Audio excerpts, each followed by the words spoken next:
সাদা গরম ভাতের ধোয়া উঠছে থালা থেকে, পাশে লাল শাক ভাজি, সাধারণ কিন্তু মন ভরানোর স্বাদ। এই থালায় আছে নদীর পাঙ্গাস মাছ, আছে ঘরের রান্না করা গরুর মাংস, আর সাথে নরম ঝোলের মুরগির মাংস। প্রথমেই শুরু করতেছি লাল শাক দিয়ে।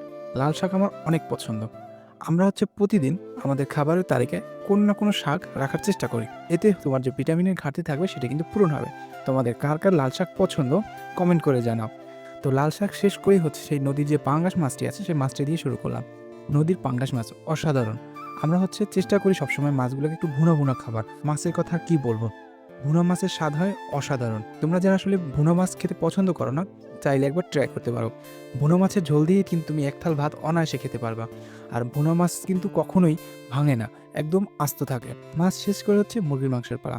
আমি মুরগির মাংস একটু ঝোল ঝোল পছন্দ করি, কারণ আমার মুরগির মাংসটা একটু ঝোল না হলে কিন্তু জমেই না। মুরগির মাংস যদি একটু ঝোল ঝোল হয় এবং ভাতের সাথে মেখে খেতে কিন্তু অসাধারণ লাগে।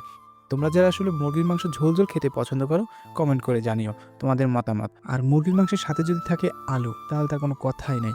মুরগির মাংস এবং গরুর মাংসের সাথে আলু ছাড়া কিন্তু আমার জমেই না। আলু বাঙালিদের একটি আবেগ। আলু ছাড়া কিন্তু কোনো খাবারই আমার কাছে মনে হয় পারফেক্টভাবে জমে না।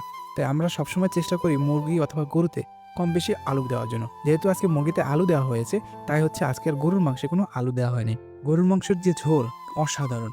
গরুর মাংসের ঝোল এবং ভুনা দুটোই ভালো লাগে। গরুর মাংসের ঝোল দিয়ে ভাতটি খেতে কিন্তু একদম মাখো মাখো অসাধারণ লাগে। আজকের গরুর মাংসটা এতটা স্বাদ হয়েছে যে আমি কিন্তু আবার এক্সট্রা ভাত নিয়ে নিয়েছি, কারণ এতটাই লোভনীয় যে আমি আর থাকতে পারলাম না। কারণ আমি সবসময় ভাত কম খাওয়ার চেষ্টা করি, কারণ আমি আমার ওয়েটটা নিয়ে খুবই চিন্তিত থাকি যাতে ওয়েটটা না বাড়ে।